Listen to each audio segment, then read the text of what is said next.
Hello everyone, my self Kanika Malhotra. और आज हम फिर से पढ़ेंगे चैप्टर टू का नाम था हमारा forms of organisation. Class 11th के लिए है ये वीडियो। बीएसटी सब्जेक्ट में चैप्टर 2 हम अपना कंटिन्यू करेंगे। इससे पहले हमने सोल प्रोप्राइटरशिप पढ़ लिया है। सोल प्रोप्राइटरशिप की मेरिट्स, लिमिटेशंस, उसके फीचर्स। हमने जॉइंट हिंदू फैमिली बिजनेस भी कवर कर लिया है। और आज हम अपना थर्ड टॉपिक स्टार्ट करने जा रहे हैं जिसका नाम है पार्टनरशिप। क्या नाम है बेटा? थर्ड फॉर्म है ये ऑर्गेनाइजेशन की, पार्टनरशिप। तो what is mean by partnership? Partnership क्या होता है? A partnership is a business organisation where two or more individuals come together to conduct business profit. Here are its key features summarized.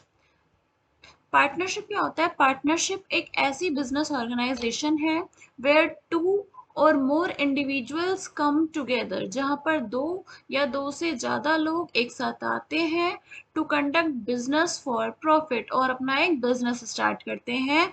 क्यों? क्योंकि उनको profit चाहिए होता है। तो पार्टनरशिप में क्या होता है? पार्टनरशिप एक ऐसी बिजनेस ऑर्गेनाइजेशन है जिसमें दो या दो से ज्यादा लोग आ सकते हैं और एक साथ अपना बिजनेस स्टार्ट करते हैं। उसके फीचर्स क्या है? फर्स्ट है इसका फॉर्मेशन। तो अ partnership is formed through a legal agreement between partners which outlines the terms and conditions. Registration is optional but recommended.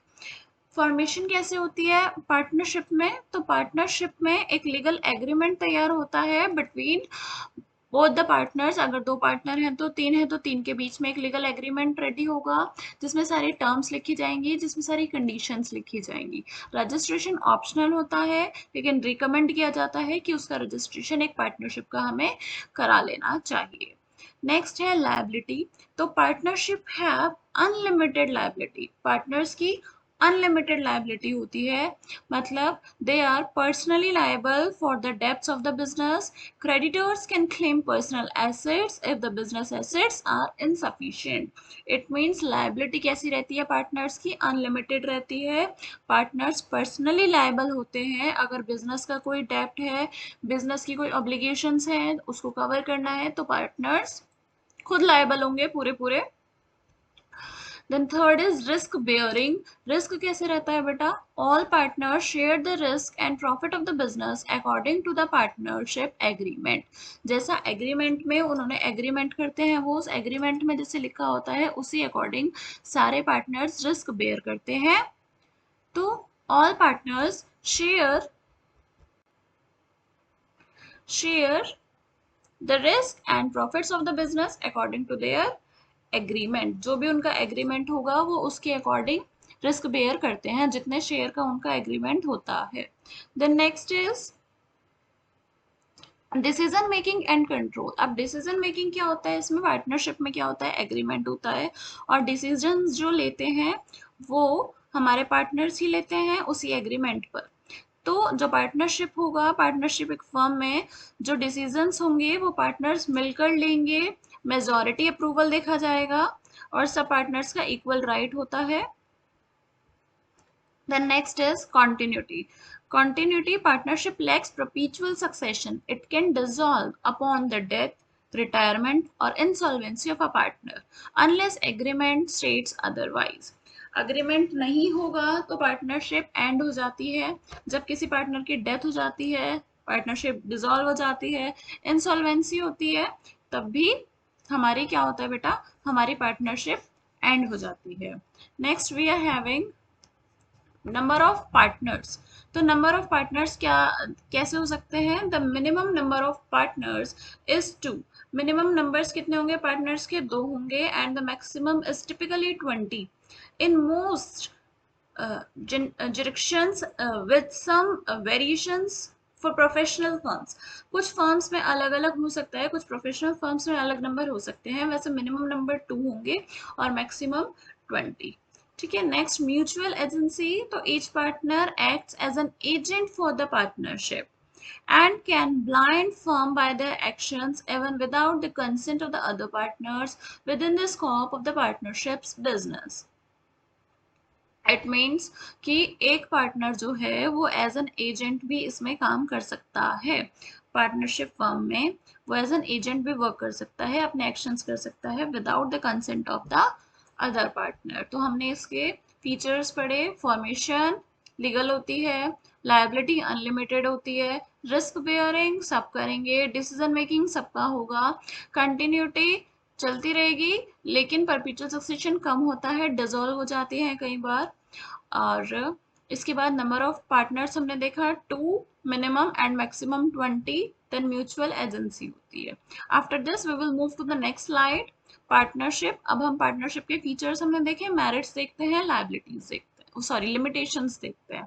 तो moving further to the next slide, next we have the merits of partnership. Partnership की merits क्या होती हैं उसको देखते हैं। सबसे पहला देखो बेटा, ease of formation and closure, easily form हो जाती है, इजीली क्लोज हो जाती है, ये एक मेरिट है पार्टनरशिप की।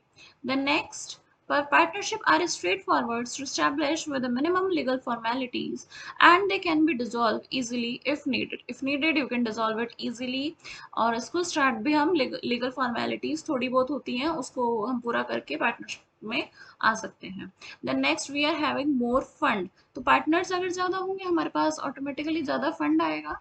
तो partners can pool their resources leading to a larger capital base for the business. ज्यादा फंड आता है पार्टनरशिप में, इसलिए सोल प्रोप्राइटरशिप में एक आदमी होता है, जॉइंट हिंदू फैमिली बिजनेस में भी एक करता होता है, और पार्टनरशिप में 2-3 मेंबर्स होते हैं, अलग अलग फैमिली बैकग्राउंड से आते हैं, अलग अलग फैमिली से आते हैं, अपने अपने कैपिटल लेकर। Then next third is sharing of risk. Risk भी शेयर्ड होता है पार्टनर्स के बीच में, और जो बर्डन होता है एक सिंगल इंडिविजुअल पे, वो बर्डन बिल्कुल कम हो जाता है, क्योंकि क्या होता है रिस्क हमारा शेयर हो जाता है आपस में। The next we are The next we are having secrecy. So partnership can maintain confidentiality about business operations and financial matters as they are not required to disclose information publicly. Secrecy रहती है, एक merit है partnership की। क्यों? क्योंकि इस partnership में हम कॉन्फिडेंशियल अपने बिजनेस का ऑपरेट कर सकते हैं, सिर्फ पार्टनर्स के बीच में बात रहती है, और फाइनेंशियल मैटर्स है, इसमें जरूरी नहीं होता कि इंफॉर्मेशन आप पब्लिकली सबको दिखाओ। Then fifth point, we are having balanced decision making. Decision making balanced from diverse perspective and expertise, leading to more balanced and informed choices. जैसे हमने देखा था सोल प्रोप्राइटरशिप में भी और जॉइंट हिंदू फैमिली बिजनेस में भी हमने देखा था कि जो मैनेजरियल स्किल्स होते हैं वो थोड़ी कम हो जाती है, लेकिन पार्टनरशिप में क्या होता है मैनेजरियल स्किल्स बढ़ जाती हैं। क्यों? क्योंकि अलग अलग बैकग्राउंड से अलग अलग डाइवर्स उनकी जो नॉलेज होती है पार्टनर्स की वो अलग अलग होती है, तो वो मिलकर एक डिसीजन लेते हैं, जैसा वो डिसीजन बैलेंस्ड हो जाता है और इन्फॉर्म चॉइसेस, वो डिसीजन अच्छा लिया जाता है जब 2-3 जने मिलकर एक निर्णय पे आते हैं। तो the next we are having the next slide, let's read out the limitation of partnership now. अब मेरिट्स हमने पढ़ी है पार्टनरशिप की, तो कुछ तो लिमिटेशंस भी होंगी। First one is unlimited liability. Unlimited liability हमने पढ़ा था पार्टनर्स की, तो पार्टनर्स पर्सनली लायबल होंगे बिजनेस के डेब्ट्स के लिए, उसके ऑब्लिगेशंस के लिए, which can put their personal assets at trust, जिसकी वजह से उनका जो पर्सनल एसेट होगा वो रिस्क में आ जाएगा। Second is limited resources. तो अमाउंट जो है कैपिटल की और रिसोर्सेज की जो अवेलेबल है वो लिमिटेड होती है, जितना पार्टनर्स कॉन्ट्रीब्यूट करते हैं सिर्फ उतना ही कैपिटल यहाँ पर आता है। Third, possibility of conflicts. लड़ाई झगड़ों का तो आपको पता ही है पार्टनरशिप में क्या होता है, डिफरेंसेस आ जाते हैं उनके ओपिनियंस में और उनके डिसएग्रीमेंट्स हो जाते हैं कई बार पार्टनर्स के, जिनकी वजह से लड़ाई झगड़ा हो जाता है और बिजनेस ऑपरेशंस बहुत इफेक्ट करते हैं। फिर fourth point is lack of continuity. तो बिजनेस डिसॉल्व हो जाती है, कई बार डेथ हो जाती है किसी पार्टनर की, रिटायरमेंट हो जाता है, एग्जिट हो जाता है पार्टनर खुद ही, जिसकी वजह से बिजनेस की कंटिन्यूटी पर इफेक्ट पड़ता है।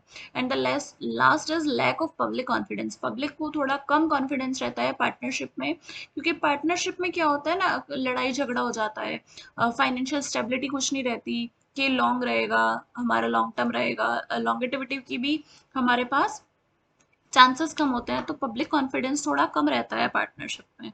तो हमने लिमिटेशंस में देखा, अनलिमिटेड लायबिलिटी होती है पार्टनर्स की, लिमिटेड रिसोर्सेज रहते हैं पार्टनरशिप में, लड़ाई झगड़े हो जाते हैं तो पॉसिबिलिटी ऑफ कॉन्फ्लिक्ट्स, कॉन्टिन्यूटी कम रहती है और पब्लिक कॉन्फिडेंस भी बहुत कम रहता है। ये थी बेटा लिमिटेशंस पार्टनरशिप की। इसके बाद हम पढ़ेंगे पार्टनरशिप, हमने पढ़ा मेरिट्स पढ़ ली, demerits we have done, features we have done, तो वी हैव डन 3 टॉपिक्स। अब इसके बाद हम कंटिन्यू करेंगे कि पार्टनर्स कैसे होते हैं, कितने तरह के पार्टनर्स होते हैं, उनकी लायबिलिटीज़ क्या रहती हैं, उनके रोल्स क्या होते हैं, रिस्पॉन्सिबिलिटीज़ क्या होती हैं, वो सब पढ़ेंगे। इसके बाद पार्टनरशिप डीड पढ़ेंगे, उसके अंदर क्या क्या कौन कौन से टॉपिक्स आते हैं उनको रीड आउट करेंगे, और इसके बाद फिर हम अपने बाकी के नेक्स्ट टॉपिक्स को कंटिन्यू करेंगे। आज हम इतना ही रखते हैं, ठीक है। And I request you everyone, please please please like my video and subscribe my channel. और आपको कोई भी प्रॉब्लम है तो यू कैन कमेंट भी। Okay, bye bye, take care everyone.